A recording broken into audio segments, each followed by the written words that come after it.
started and how it ended.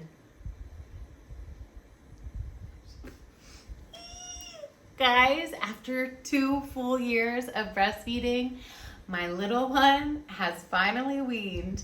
If you're a mom of a boob-obsessed toddler and are starting to think about the weaning process, this video is for you.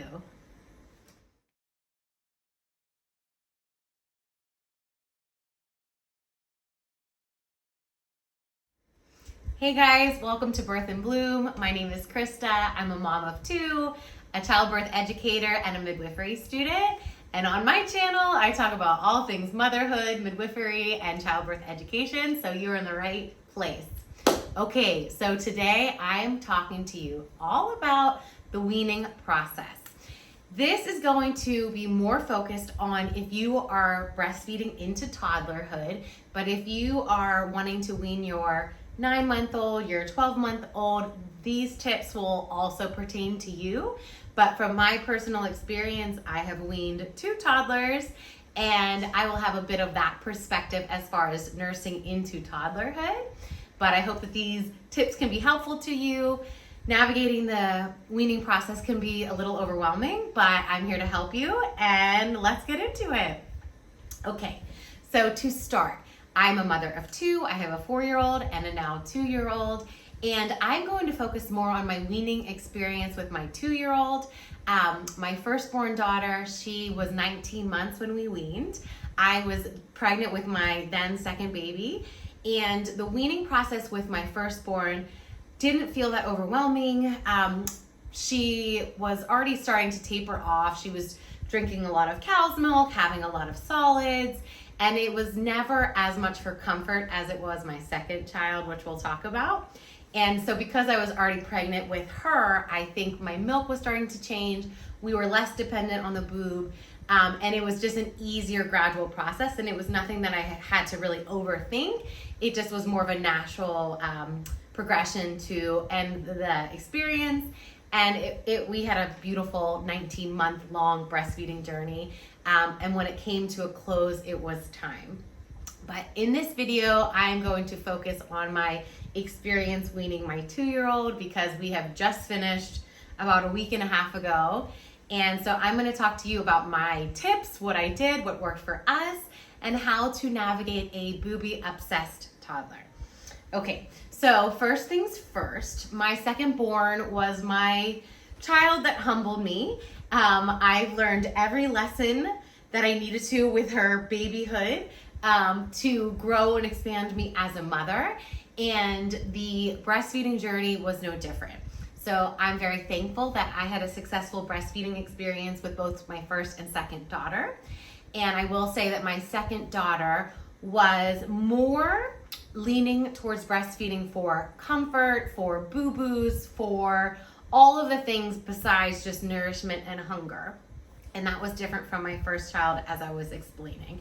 So there was a point where I was worried that we were never going to wean, that I was going to be in a situation where I was nursing a 2 to 3-year-old, and I personally was ready for a break. I have been pregnant, breastfeeding, or both for about 5 years, and this is the first time since all that time has passed that my body is now just my own. And we would love to have another child in the nearest future. But until then, I want to replenish and restore and get well and focus my energy on getting healthy before we then consider having another baby. So all that being said, I thankfully have friends here in Ghana that breastfed into toddlerhood, so that was not abnormal. And I always had planned to nurse my second daughter at least until 18 months. I wanted to be fair because I nursed my firstborn born until she was 19 months. But then as 18 months came and went, I realized that we were nowhere near the weaning process.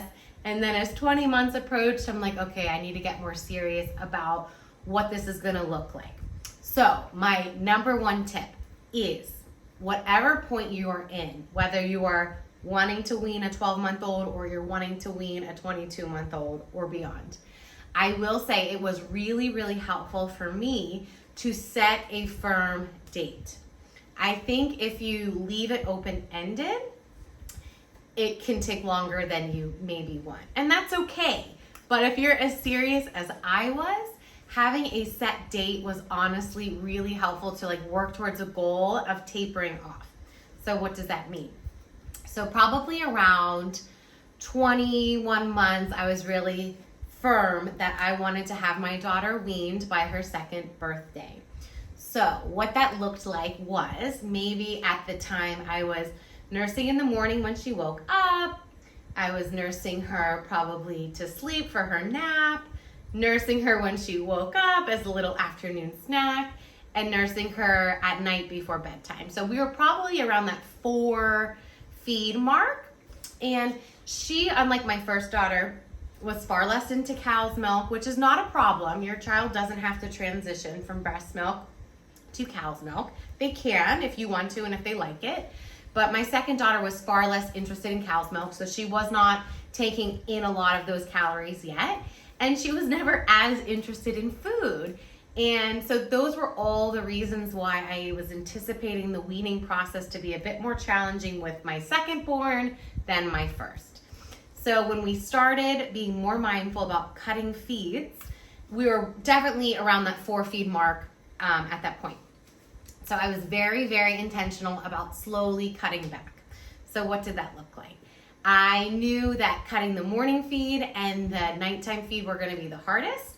So first to go was like that after nap snack.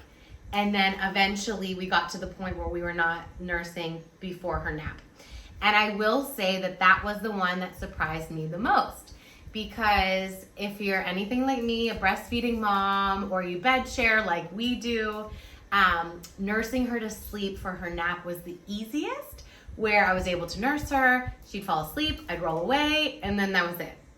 So I knew that getting her to sleep without the boob was gonna be a little bit more challenging, and I was right. There were definitely a few days where she was asking for it relentlessly before her nap, and I just kind of forced rocking. So I do think you have to mentally prepare for some upset, some crying, some frustration on their part, especially if you have an older child or an older toddler like me. So mentally preparing for that. If they don't fight it that much, amazing. But mentally prepare for some big emotions if you're not gonna breastfeed them for naps.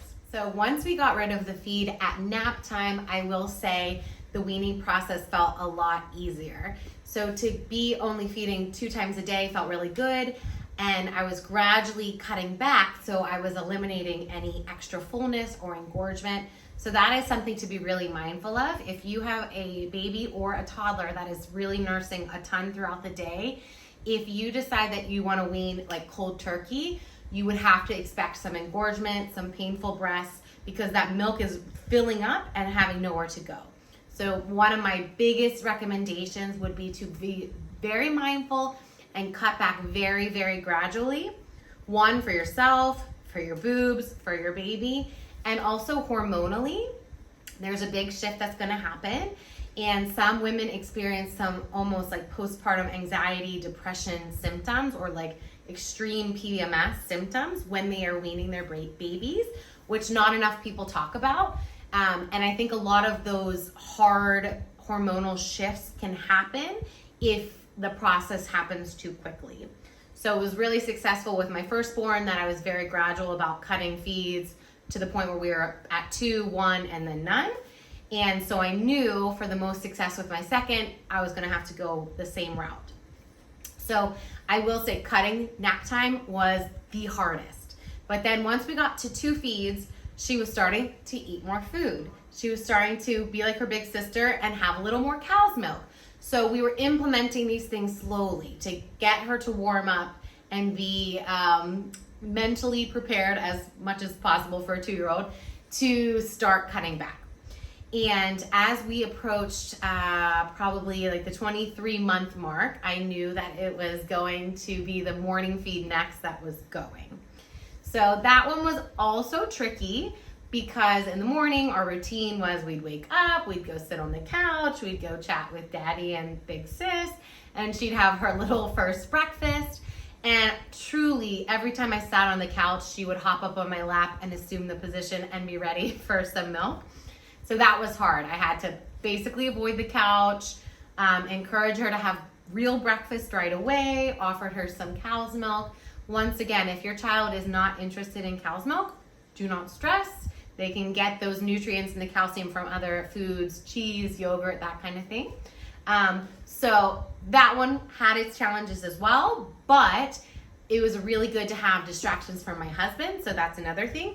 If your partner's home, a weekend would be a really great opportunity to implement the first cutting of the morning feed, because my husband took her on a couple Daddy and June dates where they ran out in the morning to go grab us coffee or whatever. And that really was an amazing distraction to her to not focus on, oh, where's my booby milk in the morning?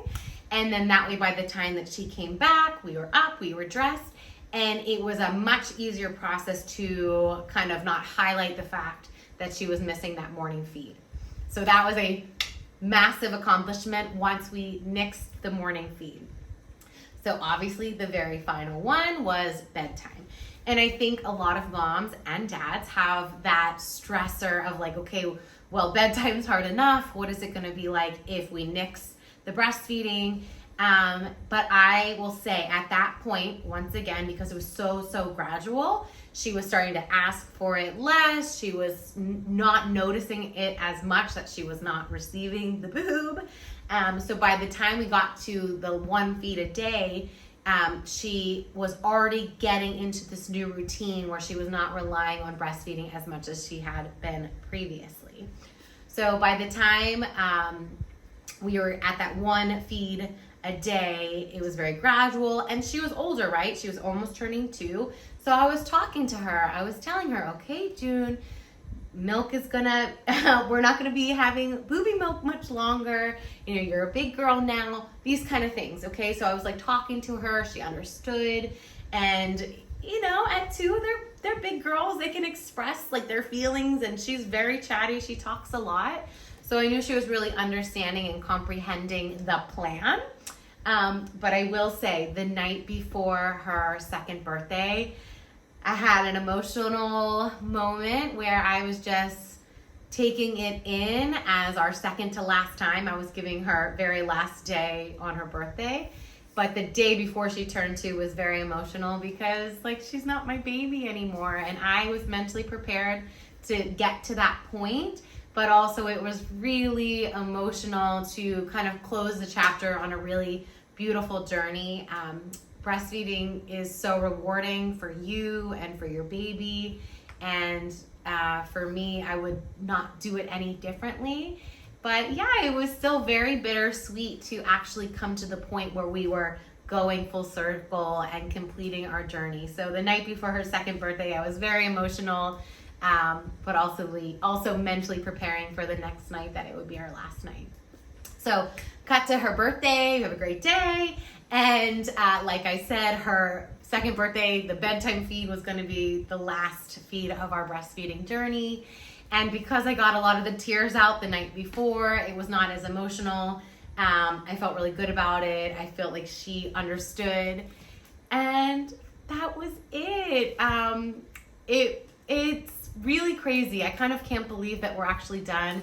If you do, extended breastfeeding, if you will, like me, to get to the point where you're actually finished feels really strange, because you're so bonded and connected to your baby, and you're so used to them being on your chest so much, minutes, like countless hours and ounces and time together breastfeeding, that when it's actually over, it feels super bittersweet.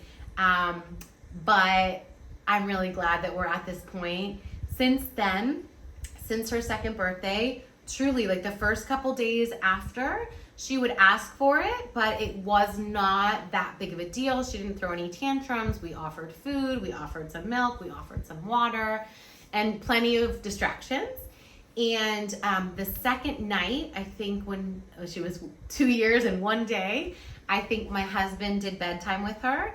And obviously she knows she's not getting booby milk from him. And she's always been good that, she will allow him to rock her to sleep and that kind of thing. So it wasn't super foreign. So if your partner does not do bedtime or sleep with your baby or toddler that often, I would highly encourage you to start implementing that practice before you get to the end of the weaning process. So I think that was also very helpful, that she was already used to going to sleep with him. And yeah, that was it. I mean, she had asked a couple times after the first few days, but now we are just like a week and a half out and she has not asked for it at all. So we are on the other side. And as far as for me, because it was such a gradual process, I never felt very full. I never felt very engorged. If you are very drastic with your weaning process, you can risk your breast becoming very full. I don't want to talk about blocked ducts or mastitis, but all that could occur if you happen to kind of turn it off too fast. So my biggest takeaway from this video is take it slow, be very intentional and very gradual about how you decide to wean your baby. And I hope this video was helpful to you. I need to give a shout out to one of my dear friends, Michelle. She had her son be very booby obsessed, but she guided me through the weaning process of a toddler that was a bit more clingy and was a slightly more of a challenge to wean. And so having her guidance really helped me feel motivated that I could do it too. So we are on the other side and I have a little independent toddler and it's amazing. So I hope you enjoyed this video. Please make sure to like, share, and subscribe. Share it with a mom that is thinking about the weaning process to give her a little boost of confidence. And make sure to follow me over on Instagram and TikTok. My handle is Birth and Bloom. I will put it right here. There's underscores in between. And I hope you have a fantastic day. I'll see you in the next one. Bye-bye.